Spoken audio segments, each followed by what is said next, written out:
کس کا میسج ہے؟ عدن نے پوچھا۔ فائق نے ہسپتال کا ایڈریس بھیجا ہے، آکاشا نے بتاتے ہوئے موبائل دوبارہ پاکٹ میں رکھا۔ چلو اسے دیکھ کر آتے ہیں، عدن نے ٹیشو پیپر سے ہاتھ صاف کرتے ہوئے کہا۔ کیا مطلب ہے میں اسے دیکھنے جاؤں گا؟ آکاشا نے اپنی طرف اشارہ کیا۔ جی بالکل، تم نہ صرف اسے دیکھنے جاؤ گے بلکہ شرارت کی سزا کے طور پر شاید اس کی بارات بھی لے کر جاؤ۔ عدن مسکرائی۔ آپ کو اچانک کیا ہو گیا ہے؟ کیسی باتیں کر رہی ہیں؟ آپ اسے جانتی نہیں ہیں مگر میں جانتا ہوں، ایک نمبر کی ڈرامے باز ہے، ذرا ذرا سی بات پر رونے لگتی ہے۔ مجھے نہیں چاہیے ایسی بیوی۔ آکاشا نے کانوں کو ہاتھ لگایا۔ فی الحال تو تم میرے ساتھ ہسپتال جاؤ گے اور پھر ہم سوچتے ہیں کہ کیا کرنا ہے۔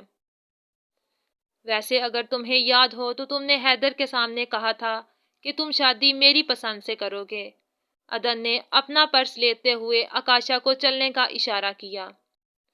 وہ تو میں حیدر صاحب کو امپریس کر رہا تھا، ورنہ مجھے آپ کی پسند بالکل پسند نہیں۔ آگے ایک نمونہ حیدر افندی پسند کیا تھا اور اب دوسری ماہم۔ نہیں، آکاشا چیخا۔ اپنی بکواس بند کرو اور گاڑی نکالو۔ عدن نے پرس سے گاڑی کی چابی نکال کر اسے دی اور خود فلیٹ لاک کرنے لگی۔ اس وقت ماسٹر جی کے صحن میں یوشے اور نوید کے علاوہ مولوی صاحب اور کچھ یوشے کے خاص بندے گواہوں کی صورت میں موجود تھے۔ مولوی صاحب نکاح شروع کریں۔ یوشے کی آواز پر سب نے اسے دیکھا اور پھر مولوی صاحب نے نکاح پڑھانا شروع کیا۔ کچھ دیر بعد انہوں نے دلہن کی اجازت اور سائن کی غرض سے نکاح نامہ ماسٹر صاحب کی طرف بڑھایا۔ ماسٹر جی ذرا جلدی کیجیے گا، مجھے اور بھی بہت کام ہے۔ یوشے نے ماسٹر جی کی سستی کو دیکھتے ہوئے طنز کیا۔ ماسٹر جی مولوی اور گواہوں کے ساتھ امثال کے کمرے میں داخل ہوئے، جہاں اس کے باقی بچے بھی موجود تھے۔ بیٹا، آپ کو یوشے حیدر افندی ولد حیدر افندی اپنے نکاح میں منظور ہیں؟ نہیں۔ مولوی صاحب کے پہلی بار پوچھنے پر ہی امثال نے بآواز بلند انکار کیا، جس پر کمرے میں سناٹا چھا گیا۔ امثال کے انکار پر یوشے نے کمرے کی طرف دیکھا، جبکہ نوید منہ نیچے کرتا ہوا مسکرانے لگا۔ بطول خوشی خوشی لان میں چکر لگا رہی تھی۔ آج کتنے دنوں بعد وہ اپنے کمرے سے باہر نکلے تھی۔ سب کچھ اچانک بہت اچھا لگنے لگا تھا۔ وہ ننگے پاؤں گھاس پر آہستہ آہستہ چہل قدمی کرنے میں مصروف تھی کہ گیٹ پر حیدر افندی کی مرسیڈیز کے ہارن پر رکی۔ چچا سائی آ گئے، بطول نے دل میں سوچتے ہوئے اپنا دوپٹہ درست کیا۔ حیدر افندی اپنی پوری شان و شوکت ساتھ گاڑی سے باہر نکلے۔ تمام ملازم انہیں دیکھتے ہی باادب کھڑے ہو کر سلام کرنے لگے۔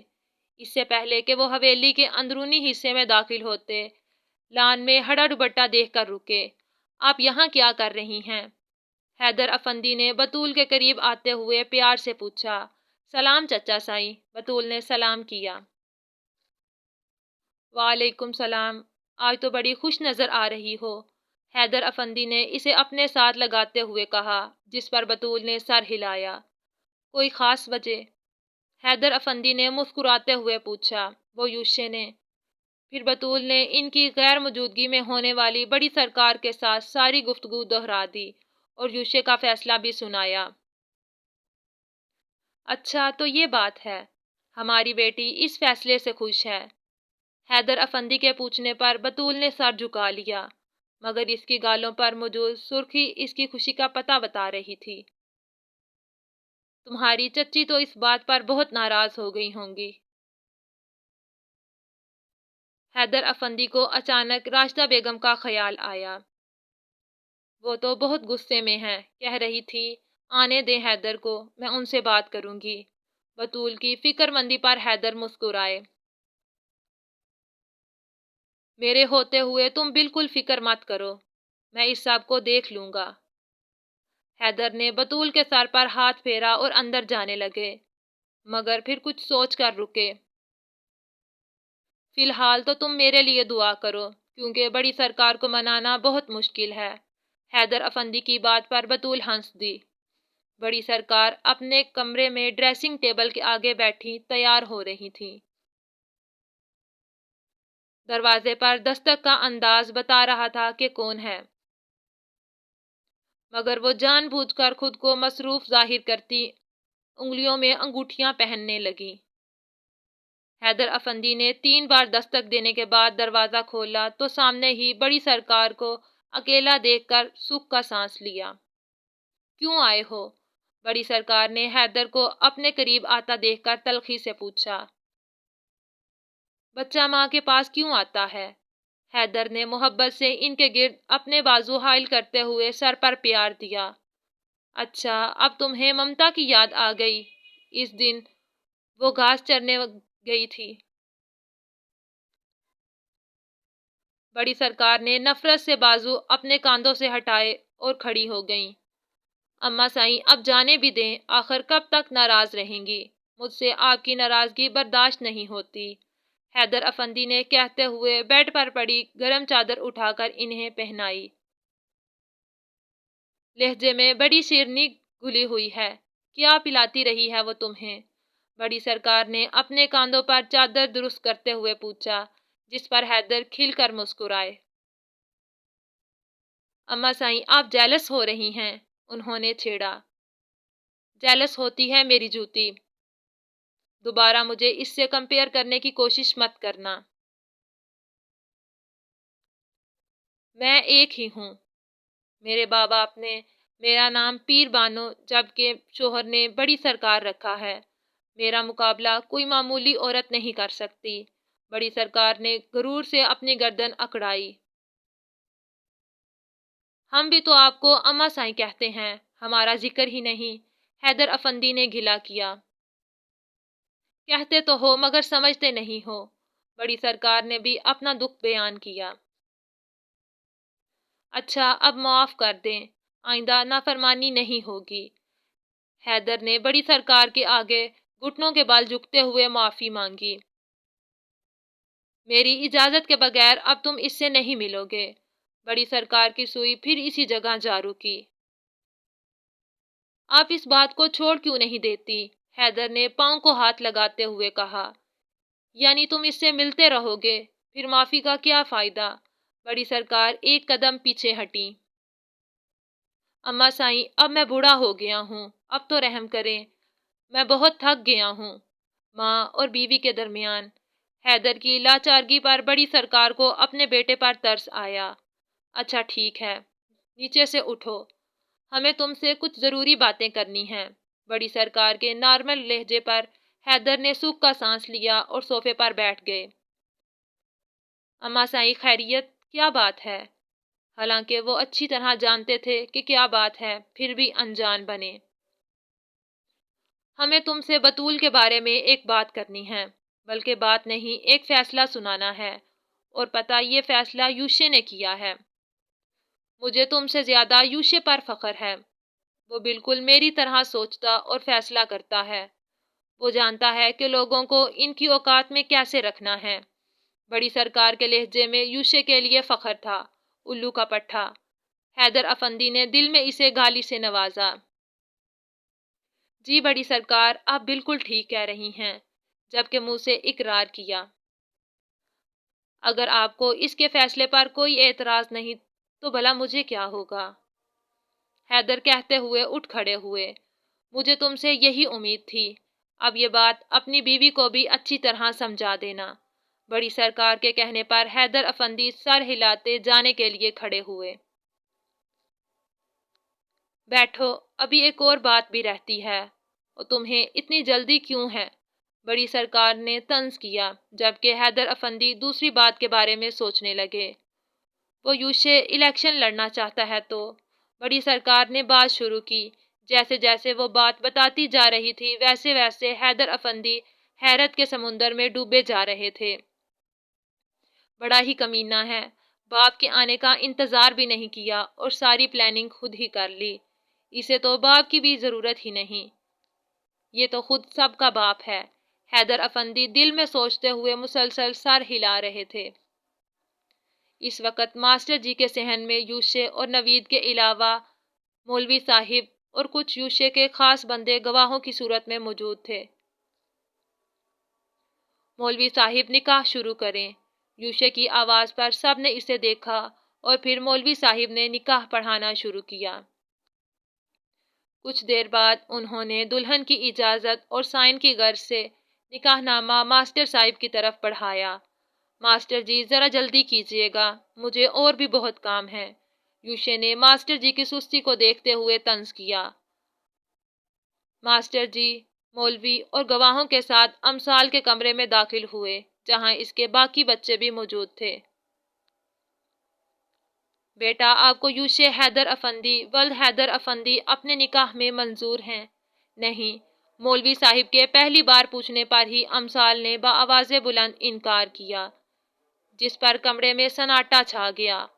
امثال کے انکار پر یوشے نے کمرے کی طرف دیکھا جبکہ نوید منہ نیچے کرتا ہوا مسکرانے لگا۔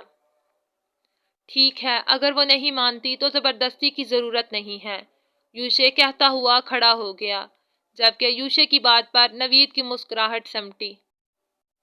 باقی ملازم بھی یوشے کے کھڑے ہوتے ہی جانے کے لیے تیار ہو گئے۔ امثال کے انکار پر مولوی صاحب نے ایک نظر ماسٹر جی کو دیکھا اور باہر جانے لگے۔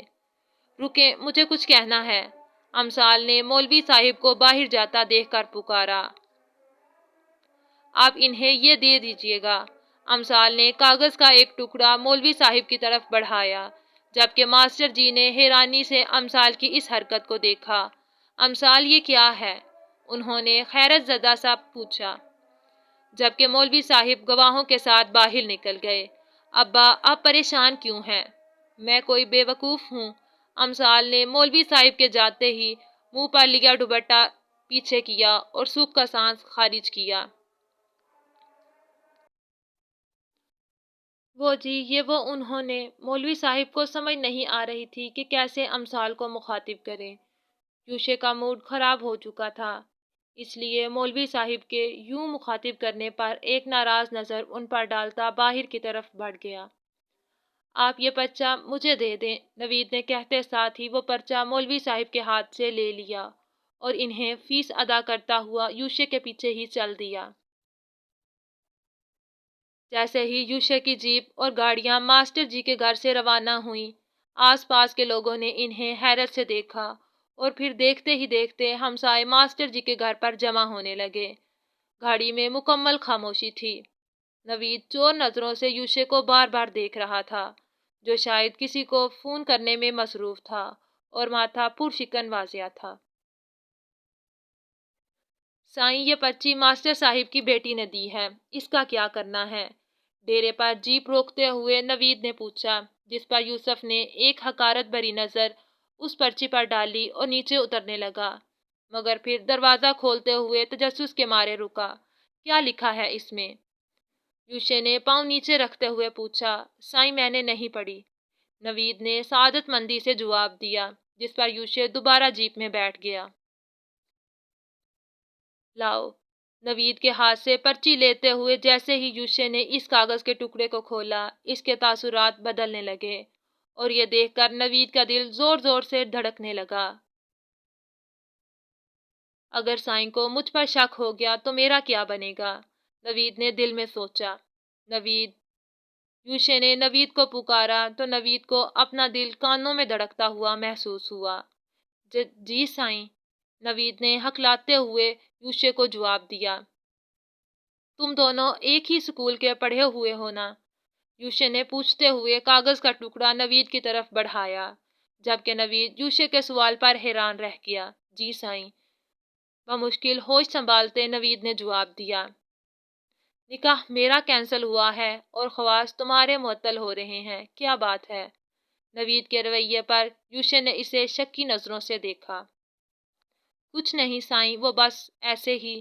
نوید نے فوراً اپنے تاثرات بدلے۔ کہیں تمہیں یہ ڈر تو نہیں لگ گیا کہ اب میری شادی بطول سے ہوگی؟ یوشے نے چسکا لیا۔ نہیں سائیں، ایسی کوئی بات نہیں ہے، میں جانتا ہوں آپ اپنے فیصلوں سے نہیں مکرتے۔ نوید کی گیم اسی پر الٹ گئی تھی۔ اب وہ مکمل گم سم سا ڈرائیونگ سیٹ پر بیٹھا تھا۔ مجھے یہ پرچہ پڑھ کر دو۔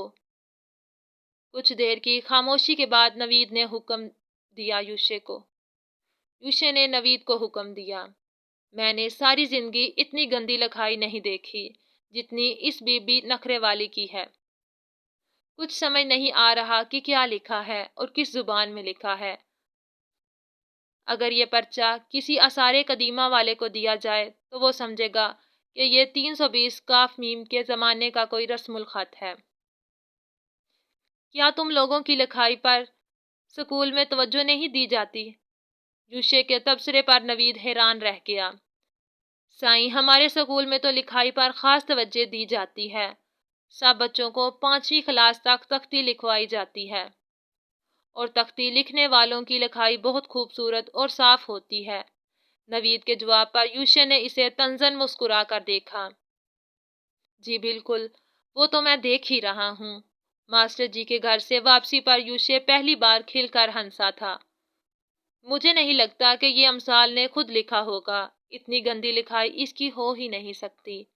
نوید نے پرچے پر نظر مارتے ہوئے خود کلامی کی، جسے یوشے نے بخوبی سنا۔ کیا تم سے بھی نہیں پڑھا جا رہا؟ یوشے نے سوالیہ نظروں سے نوید کی طرف دیکھا، جو کچھ دقت کا شکار تھا۔ سائیں، وہ اصل میں… نوید نے کچھ بولنا چاہا، مگر یوشے نے اس کے ہاتھ سے پرچہ چھین لیا۔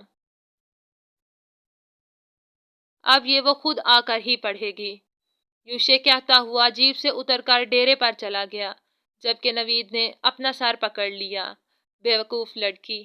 نوید نے اسٹیئرنگ پر زور سے مکہ مارا۔ چاہے لاکھوں میں بھٹکتی رہے کملی کی طرح، چاہے ایک شخص پر اڑ جائے نگاہ مرد کی مرضی۔ یہ لڑکی مجھے کیسے پسند آ گئی، اتنی گندی لکھائی! یوشے نے اپنے آگے پرچہ کرتے ہوئے سوچا، اور پھر اسے اپنے ہی قریب جلتی ہوئی آگ میں پھینکنے لگا، مگر پھر کچھ سوچ کر جیب میں رکھ لیا۔ آکاشا، کبھی تو سنجیدہ ہو جایا کرو، دیکھو اس لڑکی کا بہت خون بہہ گیا ہے۔ اگر تم ایک بوتل خون دے دو گے تو تمہیں کیا فرق پڑ جائے گا، جبکہ اس لڑکی کی جان بچ جائے گی۔ عدن مسلسل آکاشا کو خون دینے کا کہہ رہی تھی۔ میں کیوں دوں خون؟ آگے ہی مجھ میں خون کی بہت کمی ہے، میرے اندر کون سا اضافی خون ہے؟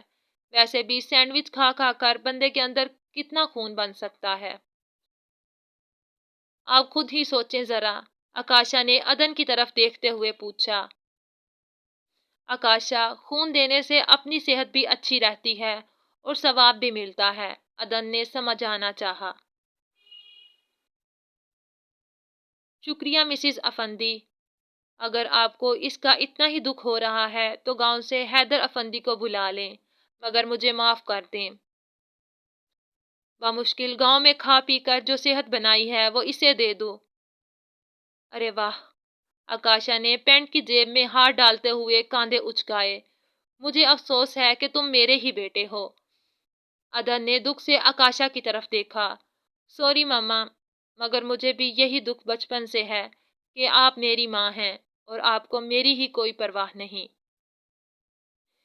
یاد ہے پچھلے سال بھی آپ کے کہنے پر ایک عورت کو خون دیا تھا، وہی جس کا بعد میں بیٹا ہوا تھا، یاد آیا؟